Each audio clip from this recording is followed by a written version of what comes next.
ব্যারাকপুরের সাংসদ পার্থ ভৌমিকের সাংসদ তহবিলের টাকায় নৈহাটি স্টেট জেনারেল হাসপাতালের পর ভাটপাড়া স্টেট জেনারেল হাসপাতালে তৈরি হবে স্মার্ট ওপিডি।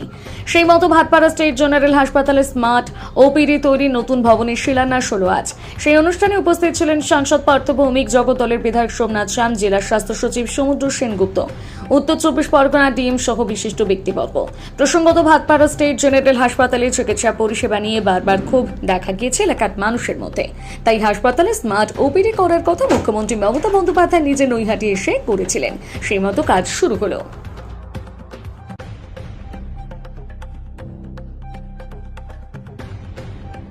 পরিকল্পনা গ্রহণ করা হয়েছে, ধাপে ধাপে আমরা এই হসপিটালটা কি কি উন্নতি আমরা করতে পারি তারই একটা অঙ্গ হিসাবে আজকে মাননীয় সাংসদ যেটা উদ্বোধন করছে, এই শিলান্যাস করছেন, সেই প্রকল্পটা অর্থাৎ স্মার্ট ওপিডি আমরা আপনাদের সামনে রাখলাম। এর পরবর্তীকালে ওনার আনুকূল্যে আমরা বিভিন্ন কর্পোরেট সোশ্যাল রেসপন্সিবিলিটি স্কিমেও আমরা বিভিন্ন মানুষজনের সাথে আলাপ আলোচনা চালাচ্ছি, বিভিন্ন সংস্থার সাথে আলাপ আলোচনা চালাচ্ছি।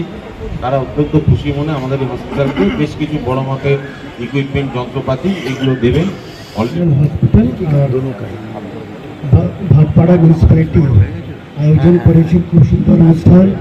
আমাদের মাননীয় সাংসদ মহোদয় শ্রী পার্থ ভৌমিক, ওনার তত্ত্বাবধানে যে স্মার্ট ওপিডি পরিকল্পনা করা হয়েছিল কিছু মাস আগে, সেটা আজকে রূপায়ণ হতে চলেছে।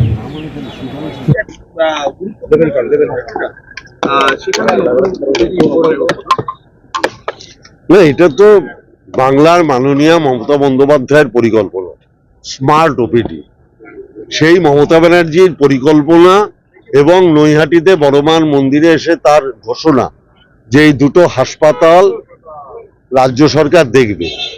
স্মার্ট ওপিডি নৈহাটি এবং ভাটপাড়ায় প্রথম শুরু হলো। আমার কাজ ছিল শুধু এমপি ল্যাড থেকে 2 কোটি 4 কোটি টাকা দেওয়া। আমি সেই কাজটা করেছি, কিন্তু পুরো পরিকল্পনা ঘোষণা সবটাই মমতা ব্যানার্জির ভাটপাড়ার মানুষের জন্য, জগদ্দলের মানুষের জন্য। বলছিলেন এর আগে কোনো